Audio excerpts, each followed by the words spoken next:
大家好，我是小慧，欢迎您来到我的频道，也非常感谢您百忙之中收看我的视频。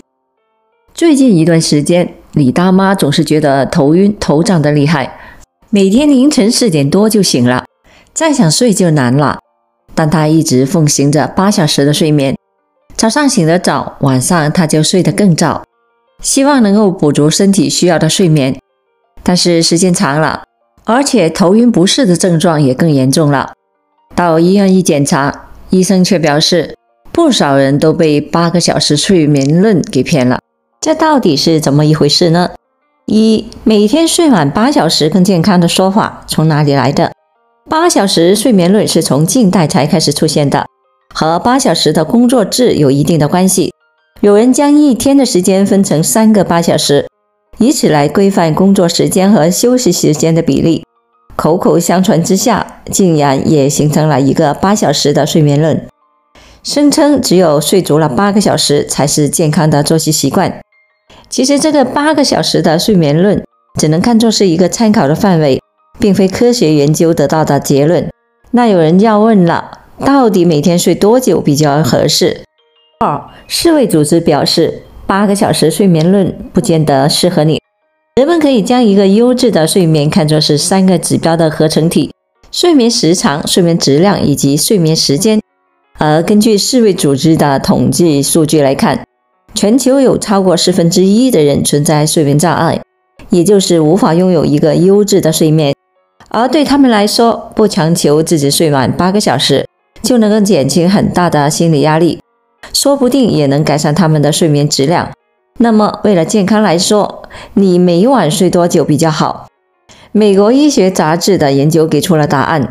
根据调查了32万人健康数据以及睡眠的时间来看，睡眠时间为7个小时是死亡率、心血管疾病死亡率都比较低的一个时间。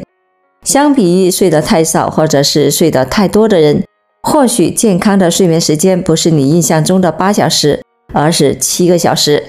而且对于不同年龄段的人来说，对健康最有利的睡眠时间也有细微的差异，选对适合自己的时间更为重要。人体的休息是按照一定的规律进行的，睡眠主要分成4个阶段：打瞌睡、浅睡、深睡、眼球快速的运动。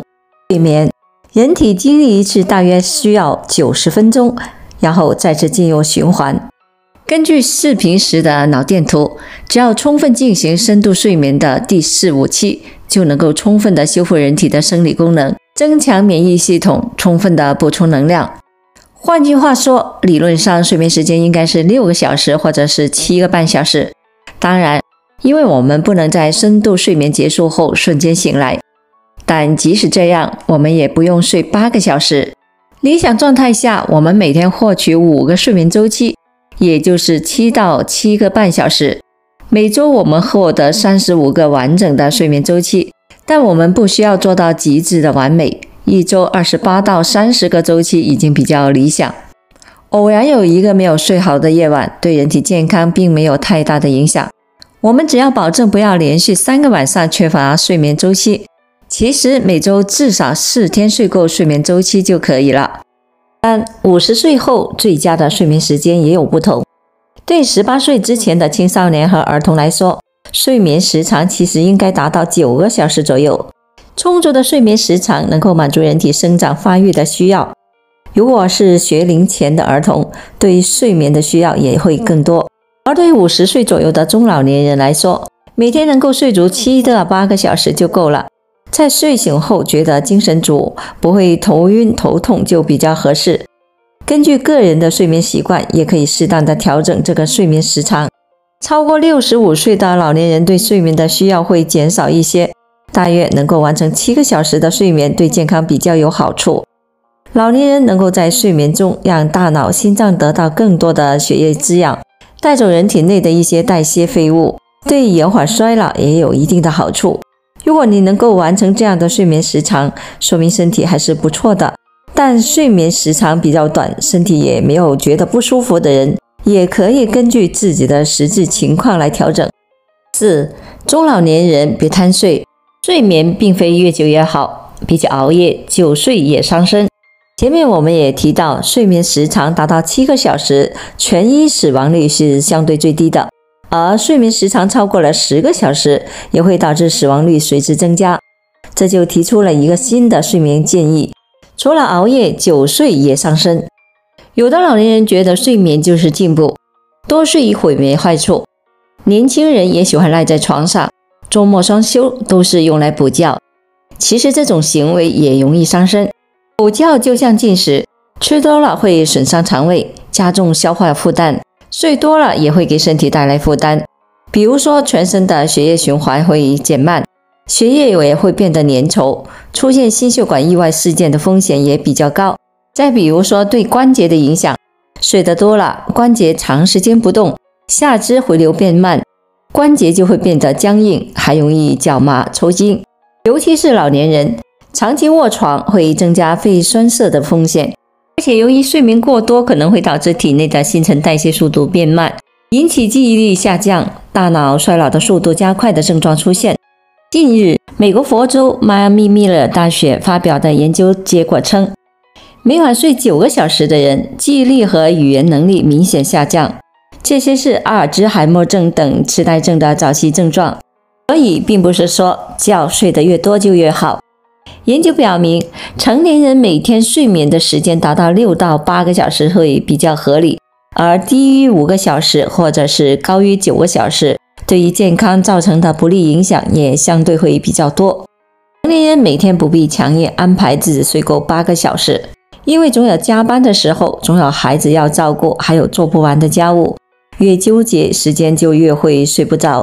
不妨换个思路，只要睡得很香，白天起来也不觉得很困，能够睡够6到7个小时就可以了。5. 中老年人如何提高睡眠质量？ 1. 睡前不要玩电子产品。很多人喜欢在睡前的时候玩会儿手机再睡。研究显示，如果在睡前玩手机8分钟，会刺激大脑神经，使其兴奋1个小时。所以为了改善睡眠质量，中老年人在睡眠前最好不要带上手机上床，以免控制不住，也可以减少辐射对身体的伤害。2. 晚餐避免吃得过饱。睡前不饮用咖啡、酒、茶或者是大量的水分，并提醒老年人在入睡前如厕，以避免夜尿增多而干扰睡眠，尽量的避免使用药物帮助入睡。3. 适量的运动。适当的运动可以促使大脑内生成一种令人镇静和舒适的物质内啡肽，可以使失眠患者加快入睡，并增加深睡眠的时间。但要注意的是，运动不能过于疲劳，也不建议进行过于剧烈的运动。对于老年人来说，每天下午快走30分钟到60分钟，加上睡前泡脚或者是洗洗脚，也可以帮助入睡。4. 选择最佳的睡眠时间。人体的生物钟在22到23点出现一次低潮，因此开始睡眠的最佳时间是21到22点。若23点以后还未入睡，那么过了24点就很难入睡。总之，拥有一个好的睡眠和适当的睡眠时间，对于我们身体健康是非常重要的。掌握好适合自己的睡眠时间才是正确的做法。好了，朋友们，今天所分享的视频内容就到这里了。制作视频不易，朋友们，如果您觉得我分享的视频内容对您有所帮助的话，就请您给我点个赞吧。您的每个留言和点赞都是我进步最大的动力，也非常欢迎您到评论区分享您的生活经验。非常感谢您的支持和鼓励，我们下期见。